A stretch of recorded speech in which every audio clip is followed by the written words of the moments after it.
Amai vari kuramba vachinanikira hembe dzavavo. Pane basa richingoseri vangoyanika. Ai, hatijaidze makudo neanokomini. Hazviite. Wazvinzwa?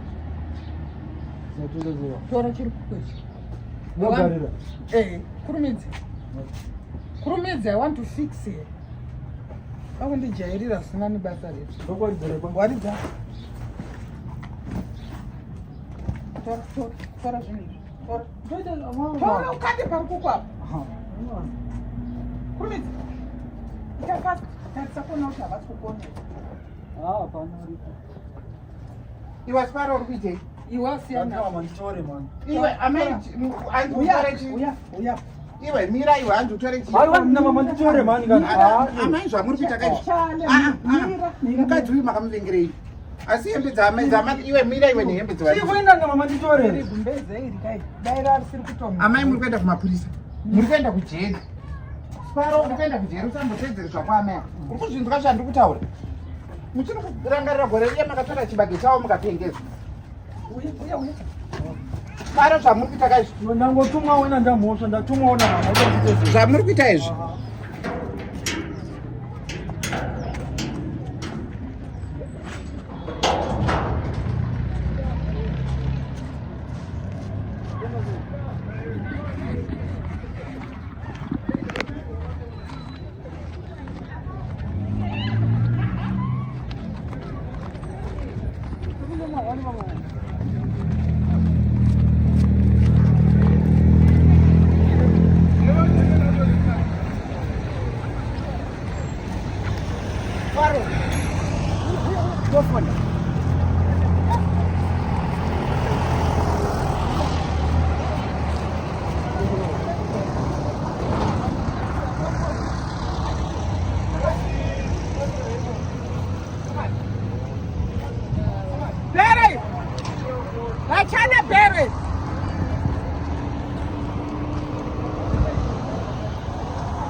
Mama,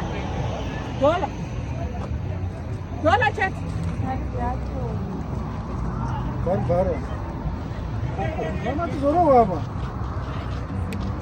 Pois, Dora, ichi unokwana hivi. Chine. Oh, dola. Icho. Ipa Dora rangu. Sparo. Amai chilim. Chende. Boys. Skate here, boys. Na amai chilim. Na Sparo, atisi hembe dzangu here dzandasienda nani kapachuro. Na amai chilimba munotembei kwenyu.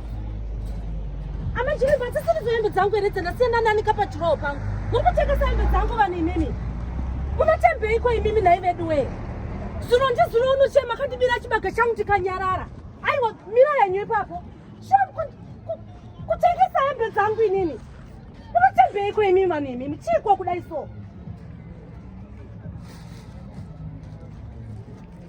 Ndakunetsa nane basa rese. Nonanikira hembe dzako pawaye pangu iwewe. Ndavaona vachiyanura hembe. Mazvizwa. Saka ndachitoda kubvunza kuti asi hembe dzenyu munogona kusiyana nemitengo. Uchoda kutaura? Ndati. Ndakakudza kuti iwe vantu vandino kadzera shungu. Ndavaona vachiyanura hembe dzikuziva hembe dzenyu. Hembe dzangu. Ndikuda hembe dzangu ane pamba penyu makuta kunyarwa stereki. Muchazviona.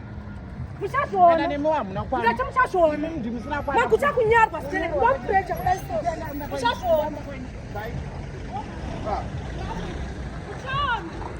Unotamba kutora hembe dzangu inini. Ndatienda imba kwenyu.